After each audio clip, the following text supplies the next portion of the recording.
So Mark Zuckerberg says he's bringing back free speech to Instagram and replacing fact checks with community notes. I gotta start wearing a chain, man. All the cool people are wearing chains now. I got this. This is on the floor. I gotta get all the dust off of it.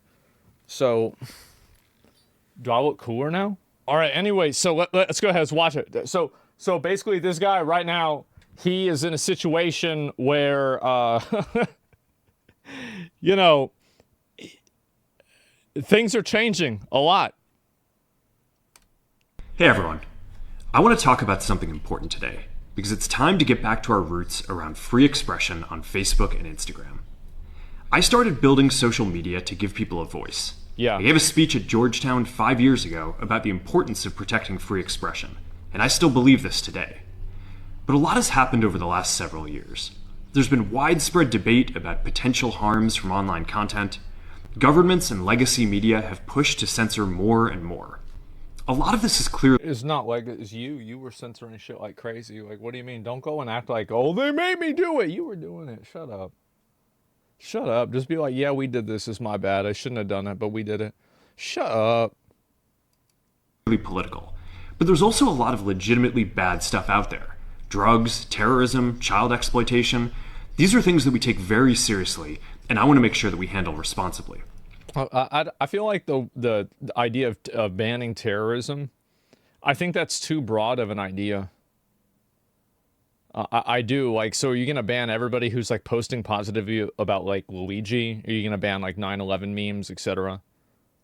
Like, I don't know. So we built a lot of complex systems to moderate content. But the problem with complex systems is they make mistakes. Even if they accidentally censor just 1% of posts, that's millions of people. And we've reached a little fucking humble brag. Oh, only 1% of our people are of our users are millions. Yeah, for sure, man. And so, yeah, I think he's right about this, like about how it definitely damaged a lot of their rep and it was bad for them. But at the same time, like, I just feel like to say that it was like moderation, like people were getting banned off of platforms for just like questioning the COVID narrative. Like even doctors were. So like, I'm not really, the only thing I don't like about Mark saying this is that he's approaching it from a passive perspective, as if this is something that happened to him. This was something you did. You did this. Take accountability for you doing it. Be like, yeah, we did this. We shouldn't have done it. My bad. But now we're going to try to make things right. a point where it's just too many mistakes and too much censorship. True. The recent elections also feel like a cultural tipping point towards once again prioritizing speech. He's right. He's right. Yep, 100%. So we're going to get back to our roots and focus on reducing mistakes, simplifying our policies, and restoring free expression on our platforms. More specifically, here's what we're going to do. First, we're going to get rid of fact checkers and replace... Thank fucking God. Fact checkers. Holy fuck. See, yeah, get the fact. Oh yeah, this is a fact. Why is it? Because, well, the resources that we use are accurate. That's it. I got Facebook jailed for sharing a Rolling Stones article about Keanu Reeves. Make that make sense. It's probably just a mistake. I mean, mistakes happen, right? Replace them with community notes, similar to X, starting in the US. After Trump first got elected in 2016, the legacy media wrote nonstop about how misinformation was a threat to democracy. It was.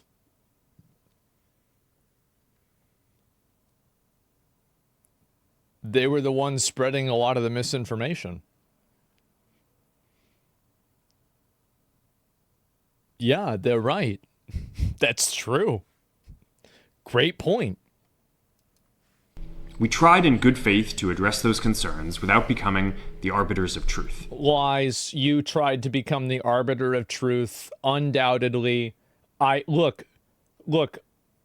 Every YouTube apology video, you don't have a ukulele, you're not sitting behind your bed, you're not crying, you didn't start the video out like with, this is the hardest video I've ever had to make. Like, the video title isn't "I'm sorry." Like, you need to, like, this guy, what the fuck are you, there's no dog. Like, what is this? What is this? Come on, man. But the fact checkers have just been too politically biased and have destroyed more trust than they've created, especially He's right about that. in the US. Absolutely. Hey, that he's right. Absolutely. 100%. So over the next couple of months, we're going to phase in a more comprehensive community. Yeah, when Mark Zuckerberg says we're sorry, what he means is that there is a amalgamation of lizards and extraterrestrial, otherworldly, eldritch beings that occupy his body space simultaneously, and he's apologizing on behalf of that group, not on behalf of Facebook. System. Second, we're going to simplify our content policies and get rid of a bunch of restrictions on topics like immigration and gender that are just out of touch with mainstream discourse. Absolutely. W change. 100%. This should have never been like this. You were totally wrong for doing it in the first place. Thank God you're changing it. Massive fucking W. Huge fucking W. What started as a movement to be more inclusive has increasingly been used to shut down opinions and shut out people with different ideas. That's right. And it's gone too far. You are completely right. Absolutely 100%. So I want to make sure that people can share their beliefs and experiences on our platforms. Third, we're changing how we enforce our policies to reduce the mistakes that account for the vast majority of censorship on our platforms. We used to have filters. Yeah, it's like an algorithmic filter. It's the same thing as a lot of games have. And like YouTube has this too. That scanned for any policy violation. Yeah. Now we're going to focus those filters on tackling illegal and high severity violations. And for lower severity violations... Well, this is smart, right? I mean, like every single time that somebody gets banned for saying COVID is fake, this is a point of time where moderation time has been, like, unless the amount of child sexual abuse material on the website is 0, every ban that's done for a person saying that COVID is fake or gender is binary is actively taking resources away from reducing, like, legitimate, like, let's say death threats or child sexual abuse or something like that. Like, there's a direct comparison here. It's non-binary? Yeah, no, but that's what I'm saying, right? Is like, this is it's a zero-sum environment. We're going to rely on someone reporting an issue before we take action. The problem is that the filters make mistakes, and they take down a lot of content that they shouldn't. So by dialing them back, we're going to dramatically reduce the amount of censorship on our platforms. We're also going to tune our content filters to require much higher confidence before taking down content. That's good. The reality is that this is a trade-off. It means we're going to catch less bad stuff, but we'll also reduce the number of innocent people's posts and accounts that we accidentally take down. I appreciate the honesty there, and I'm surprised that he would say this. This is actually probably the most, this is the best thing that he's said so far, is that he just straight up said, yeah, we're going to have more bad content on the platform. Yeah, that's what's going to happen, and it's going to happen for fucking sure. Absolutely. Fourth, deal with we're it. bringing back civic content. For a while, the community asked to see less politics because it was making people stressed. So we stopped recommending these posts. But it feels like we're in a new era now. And we're starting to get feedback that People never wanted less politics. They wanted less of politics that they disagreed with. Want to see this content again. So we're going to start phasing this back into Facebook, Instagram, and Threads while working to keep the communities friendly and positive.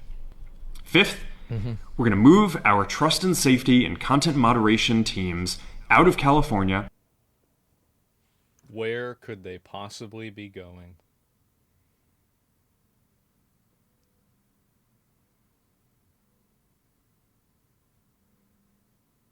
No way they're going to Texas. And our US-based content review is going to be based in Texas. Oh my God. Oh my God.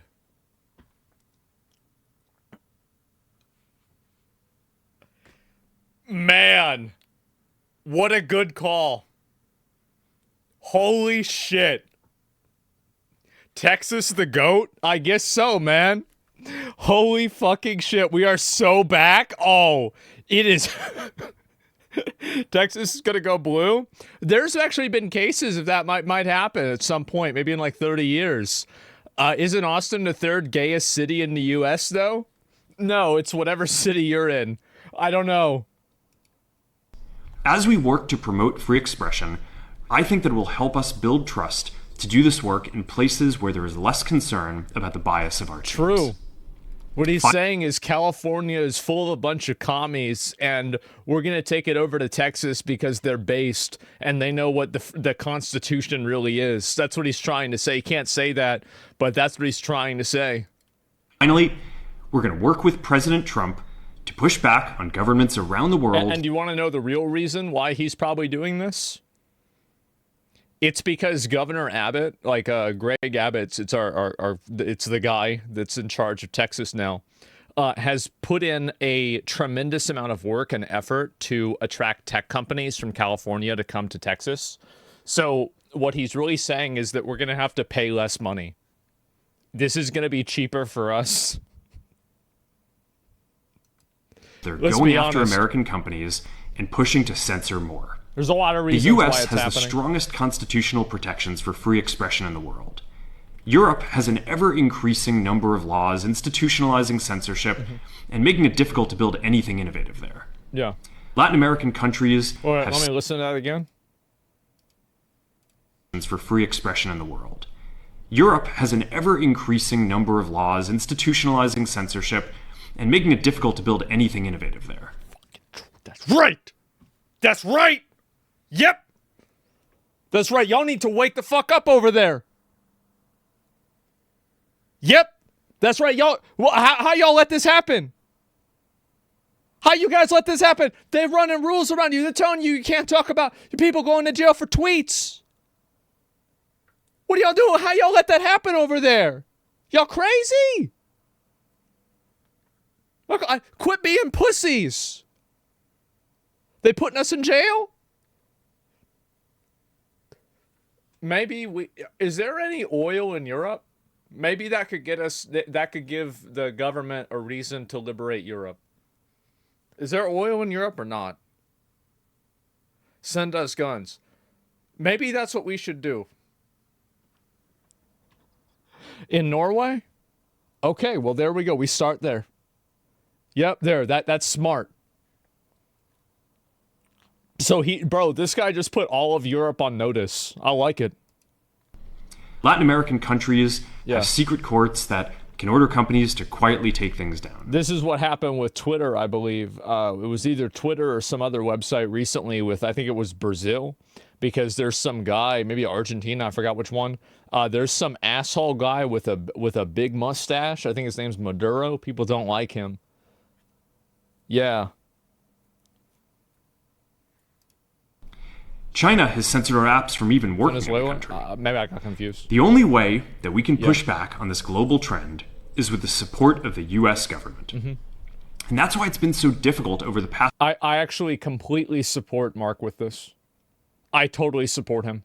And I think the United States government does have to put in, like, the fact is that I view, like, if we're not creating the narrative, somebody else is.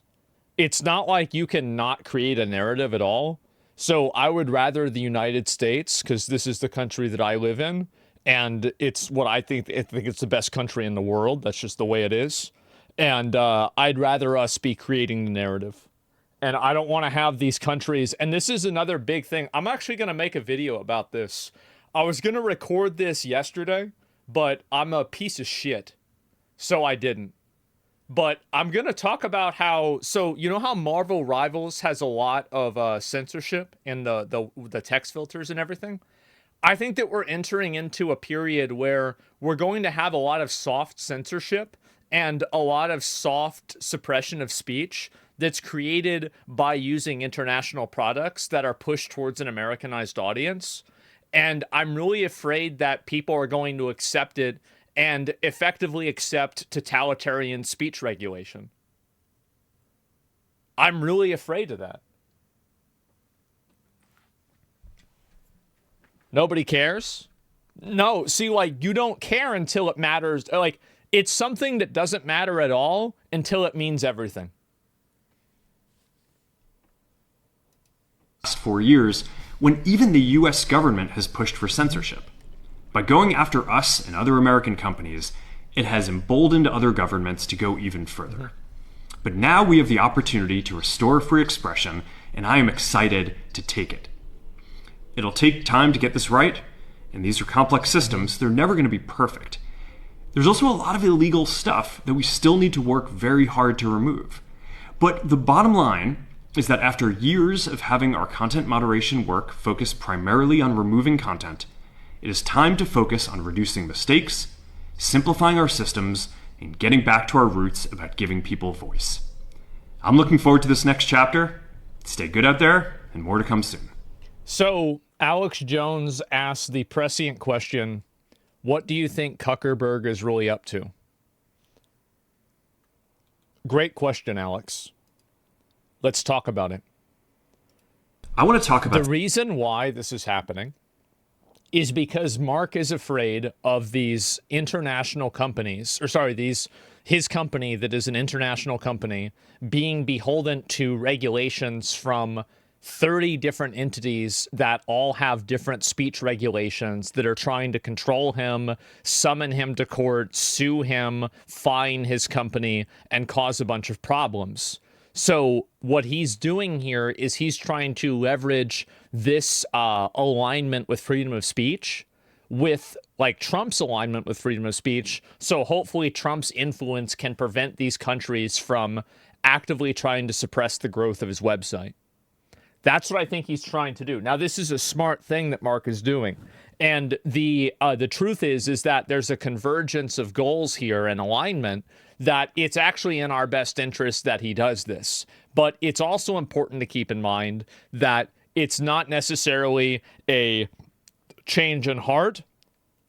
It's a change in balance sheets. And it's a change in viewership, user base numbers, and shareholder value. That's what's really scary, right? That's what's scary for them, not speech.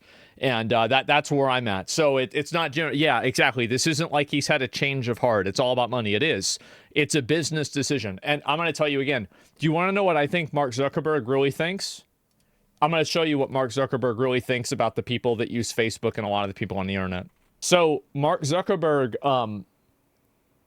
whenever people asked him why they signed up for Facebook, he said people just submitted their information. I don't know why. They quote, "Trust me. Dumb fucks."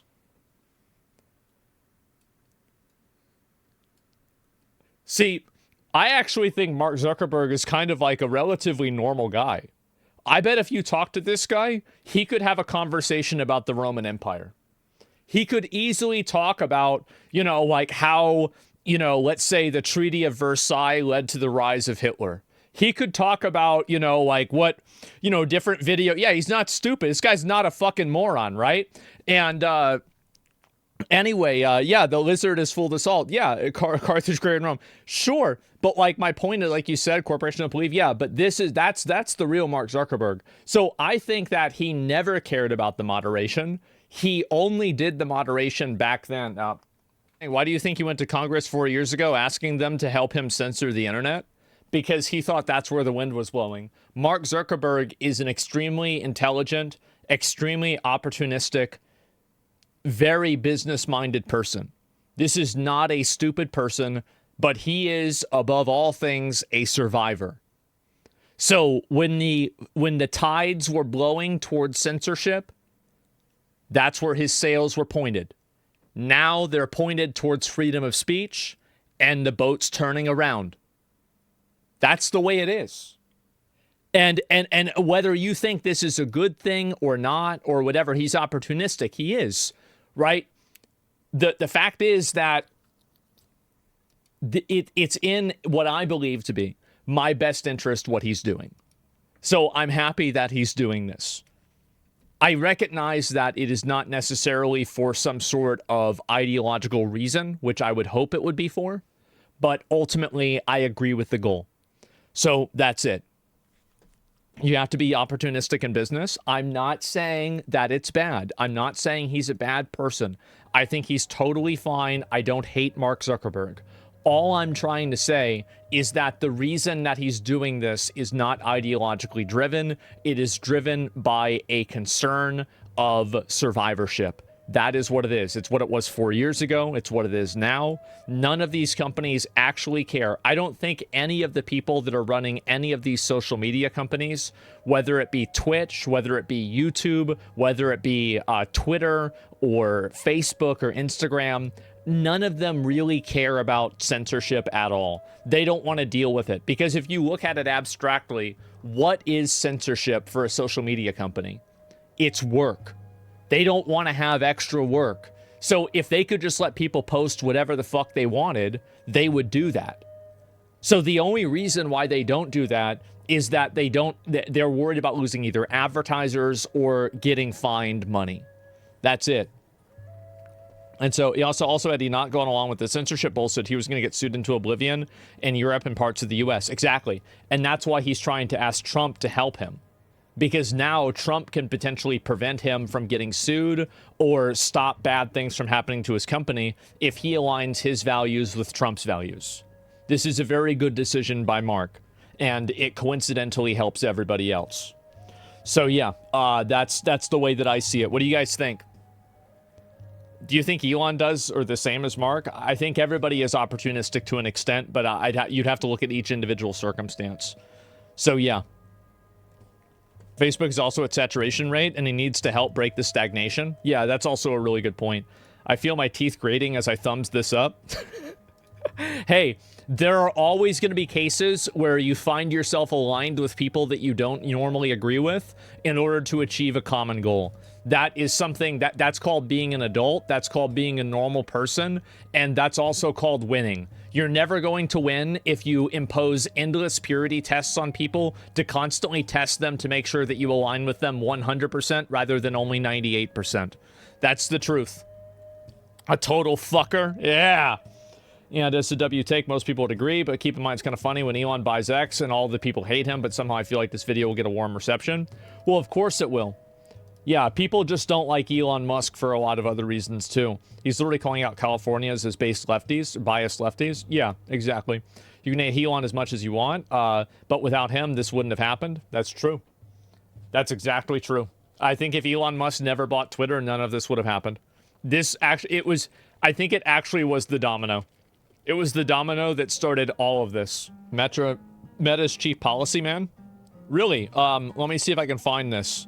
Fox News interview Meta. We're eliminating the third-party fact-checking system. This is from today. Well-intentioned at the outset, but there's just been too much political bias in what they choose to fact-check and how, so we're just scrapping it entirely. What do you mean? You mean you? The fact-checkers. You set up your, but they're yours.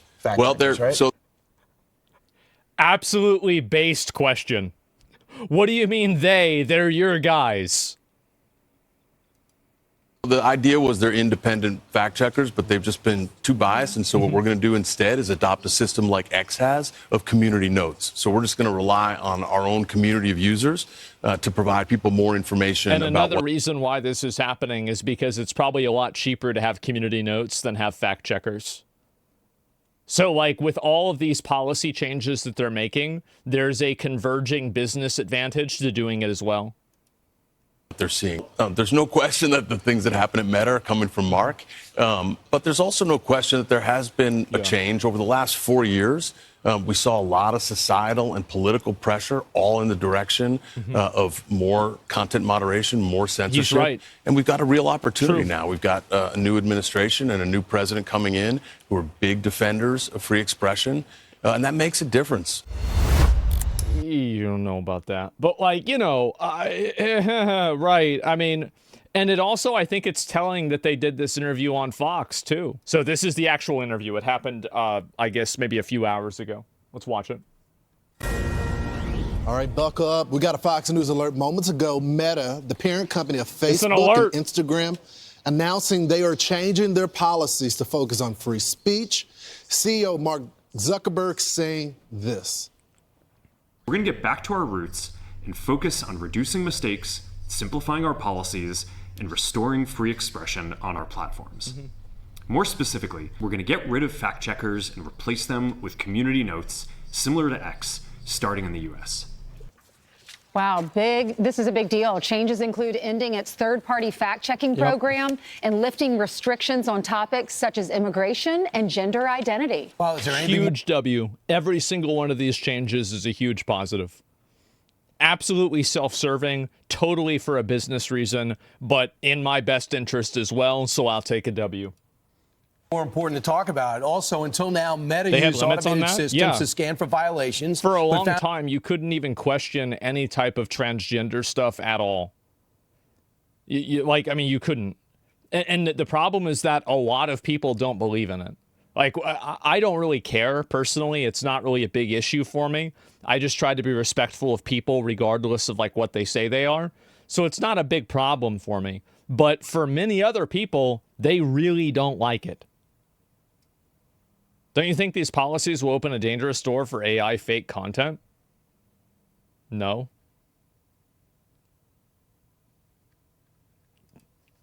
And they resulted in too much censorship. Not a door that's from already now been on, opened. they'll focus on Yeah. tackling illegal and severe violations like terrorism, fraud, to name a few. Mm-hmm. And joining us right now to name one, Fox and Friends This is the exclusive guy. Meta's Chief Global Affairs Officer, Joel Kaplan, joins us live here on the couch. Joel, welcome. Thanks, Ben. Thanks, Thank Steve. you, Great Joel. to be here on the couch on Fox and Friends. It's great Glad to have you're you. here. Okay, so you are announcing these big changes as of 2 minutes ago. Yeah. 2 minutes. If you're making big changes, does that mean you were doing something wrong before?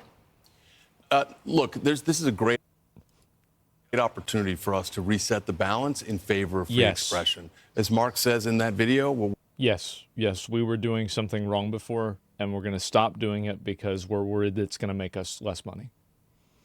Great question. we're doing today is we're getting back to our roots in free expression. There's a number of changes we're For sure. making, but if I could, and just highlight three. Yep. First is, as you heard, we're eliminating the third-party fact-checking system. That's money. Well-intentioned at the outset, but there's just Yeah. been too much political bias right. in what they choose to 'Cause fact-check they're and from how, California. so we're just scrapping When it you said entirely. they, what do you mean? You mean you? The fact checkers. You set up your... I really appreciate, I think Fox News is just as bullshit as the most liberal person in this chat, okay? But I really got to say that I appreciate them asking these questions. What do you mean they? What do you mean those people? You mean you people? Yeah, but, right? Yeah.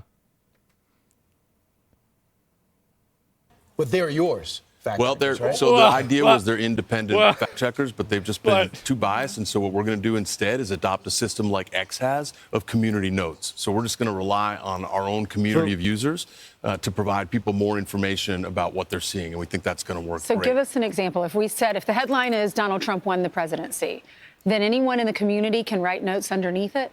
Yeah, great question. No, that's not how it works. Like, do you have a computer?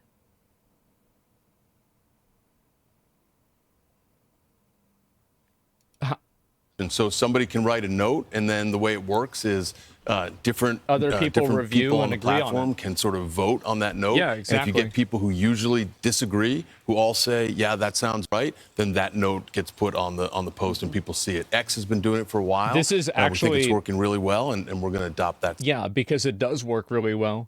And I think that type of an algorithmic decision making is a very good one. Basically, if people that are super liberal and people that are super conservative agree that sharks are dangerous, then maybe sharks are in fact dangerous. That's it. Yeah, copying X. Yeah, because they're the ones that are. I feel like they're the ones that are the most cutting edge. There's a reason why Biden announced that he was resigning from the presidency on Twitter and not Facebook. system. So, and what are the other ones? You want, I know you want to go. Yeah, thank you. So the second one is about the rules that govern content on our platform. They've just become too restrictive over time about what people can say, including about those kind of sensitive topics that you mentioned that people want to discuss and debate: immigration, trans issues, gender. He just we says want it. to make it so that, bottom line, if you can say it on TV, you can say it on the floor of Congress, you certainly ought to be able to say it on Facebook and Instagram. They're eating the cats and dogs. Without fear of censorship. So we're changing those rules. And then the last thing, if I could, we're also going to change how we enforce the rules. And we're going to make it so that there's way less over-enforcement and way fewer mistakes that actually make up the vast majority of censorship that people experience on our platforms. So big changes, all in service of getting us back to our values of free expression. So, Joe, I guess the big question is where are the changes coming from? Because, I mean, it's hard not to notice there's been a change in Mark Zuckerberg. You've seen him as, you know, respectfully, the nerdy kid, change over to the jiu-jitsu. He's put on some lean muscle. He's so right. He's so fucking right. Absolutely. 100%. His viewpoints have changed. His posting content when he does speak, he's taking a meeting with Trump, taking a different stance. The reason why it happened is that somebody in chat said it. He stopped taking estrogen and he started taking testosterone, and so now he cares about jujitsu, freedom of speech, and exercise. So that's the reason why. On certain things. Are these changes coming from him or from what the public is saying? There's no question that the things that happen at Meta are coming from Mark. But there's also no question that there has been a change over the last 4 years. We saw a lot of societal and political pressure all in the direction of more content moderation, more censorship. And we've got to realize. I think this guy needs a raise. He's an S-tier bullshitter. He is. This guy's really good. I can tell when somebody's a bullshitter because I don't know why, but this guy's really good at doing it. That's his job. Yeah, this guy needs a bonus for this. Opportunity now. We've got a new administration and a new president coming in who are big defenders of free expression. Yeah. And that makes a difference. One of the things we've experienced is that when you have a U.S. president and administration that's pushing for censorship, it just makes it open season for other governments around the world that don't even have the protections of the First Amendment to really put pressure on U.S. companies. We're going to work with President Trump to push back on that kind of thing around the world. So, Joe, why now? I know you said it's a change, but did you feel restricted over the last 4 years? And this is the first time it's in your business interest to express. It's in your, thank you.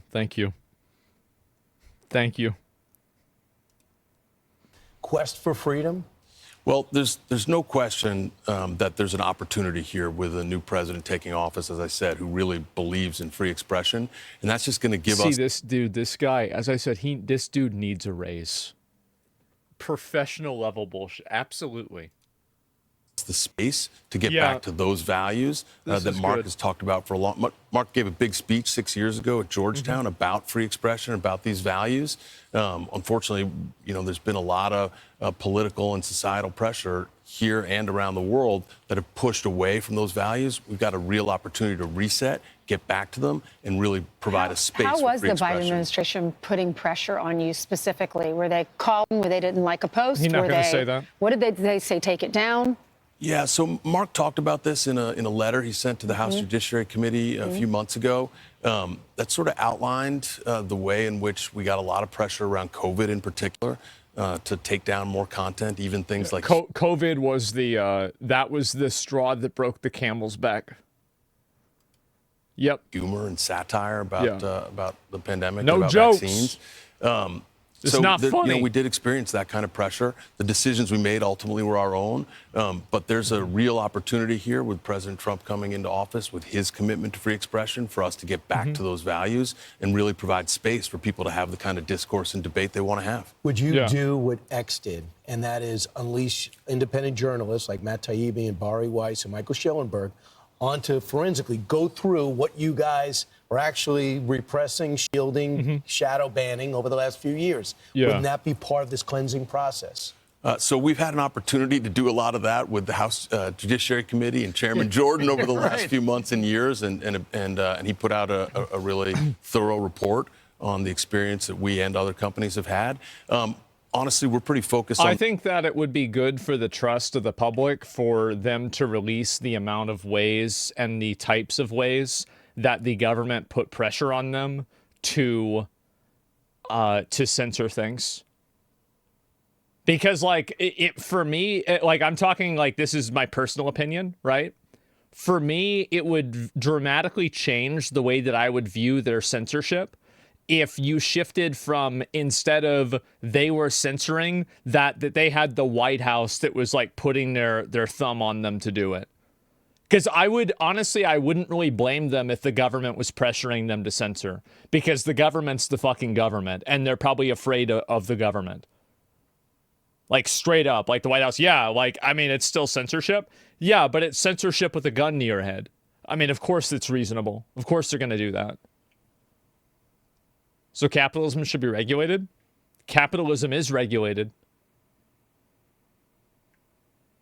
What are you retarded?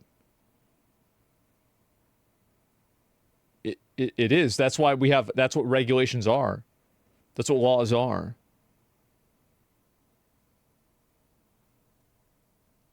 Anyway, so what's this chain? I thought I would wear it because Mark Zuckerberg was wearing a chain, and I was going to wear it for like a little while and see if it increased my aura or not, or if I felt cooler wearing it. If I wanted to, like, I was thinking maybe if I wear the chain for an hour, I'll learn jujitsu.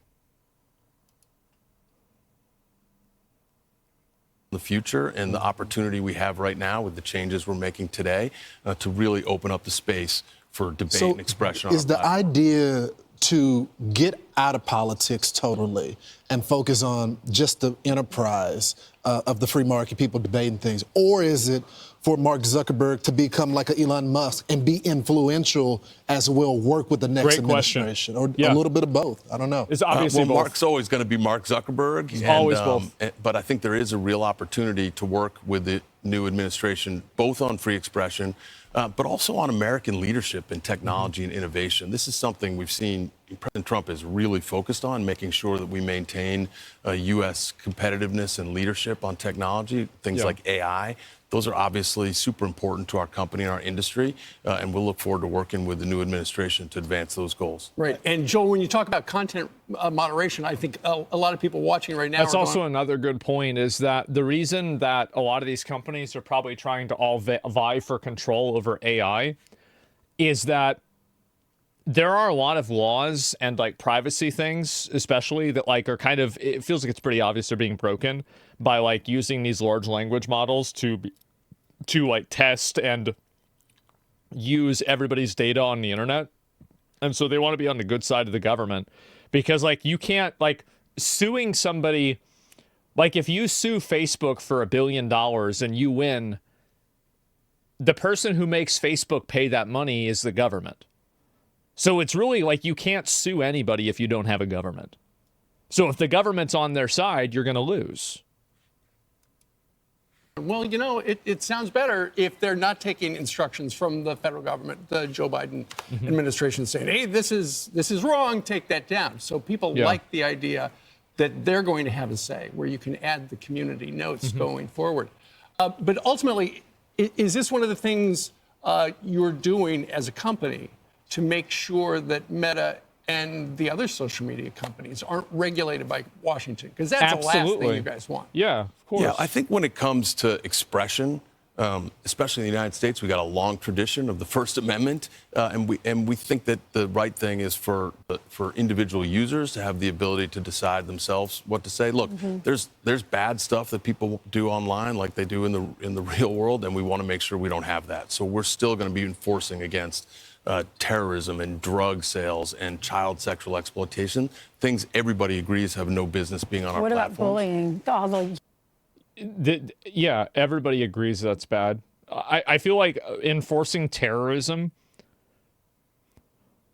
that one's a little bit scary to me. I'll be honest, I think it's a bit scary. Because I don't know, like, where do you draw that line? But the other ones, I think, yeah, obviously makes sense. Well, what about bullying? Yeah, okay, well, no. This is an S tier Karen question. Young little girls. I remember Mark. Remember he was on the Hill and he had to he kind enough to turn around and apologize to the families, but all those families have lost their kids from bullying. I have a 9-year-old, so I'm starting to get concerned because eventually when she's in high school or even after, if your kid kills himself because of bullying on social media, you've probably also failed as a parent. I'm sick of these shitty parents blaming websites for the fact that they can't take care of their kids. It's pathetic. Now, he can't say this, right? He can't say this on national television, but because there's this is an emotional blackmail question. It is. It's a total emotional blackmail question where it's like, well, what about bullying? See, there's little girls that are killing themselves because of this. Like, do you want little girls to die? Well, the answer is that if you're a little girl, maybe you shouldn't be on the website in the first place. Get the fuck off the website. Total massive emotional manipulation. That's a horrible take. I know. And sometimes horrible things are true. Faced with these situations. So what do you say to those families? Yeah, well, I'm a parent of 2 teenagers. Gosh, so you're in it. Yeah, I'm in it. So, these are issues that I take really seriously, and that a lot of my colleagues who are also parents at Meta and those who aren't parents take really seriously. We got to make sure teens are protected online. We launched a few months ago a product called Teen Accounts that really puts parents in the driver's seat and makes... I'm going to be honest. Absolutely, this guy needs 2 raises. Yeah, at least. This is professional. So that they can see what their kids can see and do online, who can contact them. Yes. We put kids in sort of built-in. My take, if you are an underage person on social media, you should not be allowed peer-to-peer messaging to any other user. Period. Default settings, the most protective settings we have. And then if you're under 16... Oh, sorry. And you should also not be allowed to interact with any post and post anything on the platform. Friends? No, because then pedos can get you to add them to your friends and then they get in through that. No.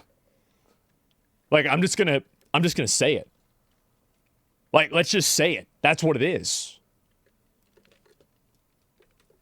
Change those settings on Instagram without your parents' permission. We think that's a really good innovation and something we're hopeful.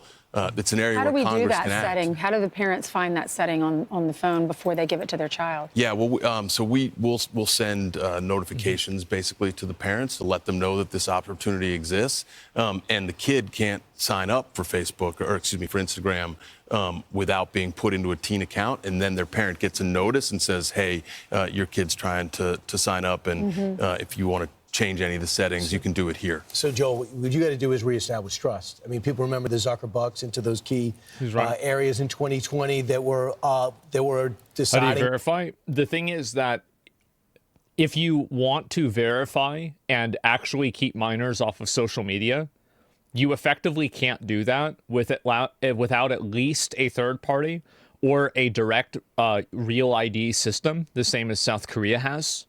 There is no other solution to that problem that I can at least think of. Maybe I'm not creative enough to think of it, but I think that also just making it against the rules is a really good first step. And I think that also, like, if you want to talk about legislation or laws or something like that, that's something different. But I'm talking about it should be against the rules, period. And that way it would, like, making something against the rules doesn't make it stop happening, but it makes it happen less. I'll never accept real ID. I'm very torn on the issue. I'm on your side of the fence, though. But I think real ID would be good for a lot of things as well. What state, what candidate was going to win what state. And one of the reasons you're trying to do that is, number one, making this announcement here. The other thing is changing your board to let people know maybe by the people that you're hiring that you asked to join that their agenda doesn't match. They're not going to change the board of directors of the company. This is a ridiculous thing to even ask. The 2020 agenda. What have you done? Well, we made a big announcement yesterday, put 3 new board members on, great board members, including Dana White, the president and CEO. You know what? Maybe I'm stupid. Maybe actually that was a good question, because that's a good point. Yeah, Dana White came on as their board. Yeah, no, actually, no. Yeah, I totally forgot about that. Bro, what? Yeah, they actually did change it. Holy shit. Yeah, I mean, obviously the guy asked that question they knew that Dana White was coming on. And so they're asking that question to lead into that part of the conversation. It's just, good interviewer attack, these professionals. But, yeah, Dana White is coming on to the board of directors for Meta. Massive. Of UFC, guy's a legend, an incredible businessman, incredible entrepreneur, marketing genius. Super excited to have him, a couple other great board members with real deep business experience that we put on the board. So those are important voices. Mark has always been great about getting different perspectives so that we sort of cover the waterfront of ideas and perspectives that we want to make sure are getting fed into the process. Joe, can you tell the audience and the world that this is not a temporary stance? And what I mean by is this just because you got Donald Trump in there? It's absolutely a temporary stance. And if in 8 years things become even more censor-friendly or censorial than they were in COVID, Meta will shift back to that. Because they don't have any actual values. They're a company that they move where the public moves. Like, they can't write a blank check on the future. I mean, and also they shouldn't, right? You can't do that. 4 years. Are you guys going to continue this after his presidency, or is this just a temporary thing for the moment? How can they possibly know that? This is an opportunity for us to get back to the values that Mark founded the company on. This runs deep for Mark. It's a great opportunity to rebalance and to get back to free expression. Right. When you say rebalance, historically, the big tech companies and social media companies have leaned to the left. You know that. Is this dragging it closer to the center? I mean, with Dana White, obviously a Trump ally, as part of the board, is the company becoming more central rather than leaning to one side or the other? I think the way to look at it is we're a platform for all people and all ideas. I know, but some people don't feel that certain, and haven't felt historically, that certain social media companies were hospitable to their points of view. No question. And that's what I meant by obviously. rebalance. We want to make sure that they right. understand that their views are welcome and that we're providing a space for them to come onto our platforms, engage, express themselves, engage in the important issues of the day, or not in the important issues of the day, and just whatever it is they want to talk about and share. And so we need to make sure they feel welcome. We need to make sure we rebuild trust. And that's a big part of what we're doing today. So also there's something else that could be in front of the Supreme Court, and that's future of TikTok, China controlled. So you're an American company. You decide to make this announcement. How does this relate to what TikTok could possibly do? So I think that these guys really kind of undercut their credibility when they say that TikTok is China controlled, when the fact is that the company that owns TikTok is actually in Singapore, but part of the ownership of that company in Singapore is partially owned by a company in China. And every company in China needs to have a representative of the CCP at the company. So, like, it's not really owned by China, but there's an underlying presence of China in TikTok. Yeah, you're right. Yeah. So like, and maybe they're just saying this for brevity, but I find it to be misleading. Indirectly controlled by China? Well, they're not the only shareholder there, right? With, I think it's called ByteDance. So wrong on this one? Really? Because I'm fairly certain that that's what happened.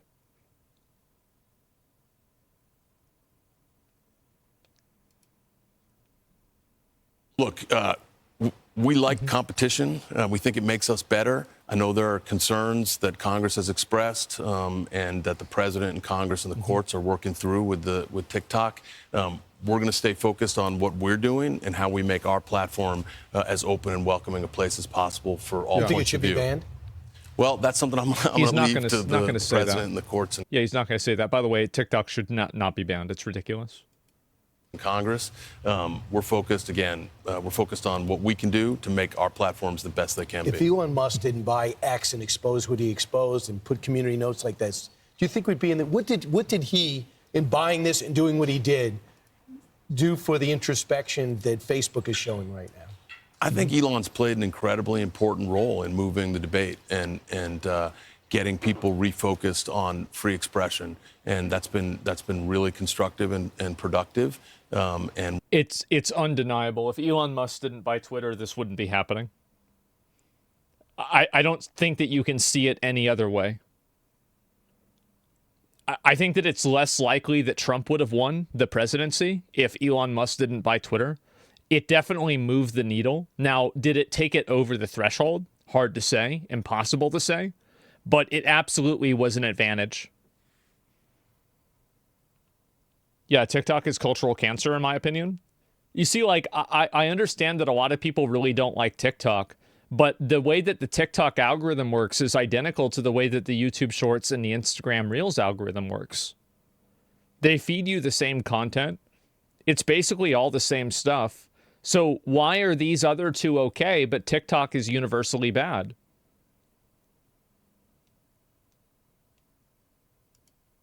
we're just glad that we've got the opportunity now to make these kind of changes and to get back to our roots in free expression.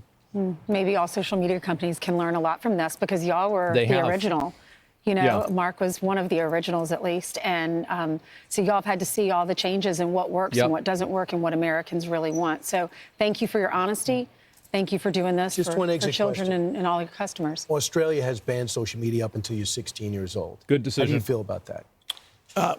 We think the right way to do it is to trust parents. That's what we're doing with the teen accounts that I mentioned. The reality is that his answer is the only realistic solution other than Real ID and removing anonymity from the internet. And if you're a parent and you can't control what your kid is doing, this is also another viewpoint I have. I don't want to have the entire world contrived, and I don't want to lose freedom and privacy because some parents are bad. That's not worth it to me. So if your kid is going on social media and doing things they shouldn't be doing, maybe that's nobody else's fault except for your own. That's it. Right? It's like if your kid gets in, this is a good, I don't know if this is a good example, but if you're falling asleep and your kid is getting in your car and driving around and joyriding, and then they accidentally run somebody over or crash the car into McDonald's, we're not going to go to Toyota or Ford and say, how did you let this happen? You need to fix your cars. You're going to go to the parent and say, what the fuck are you doing? Let your kid drive the car around. Because that's the parent's responsibility. I don't think kids should be on social media, but you can only really stop it at the parental level.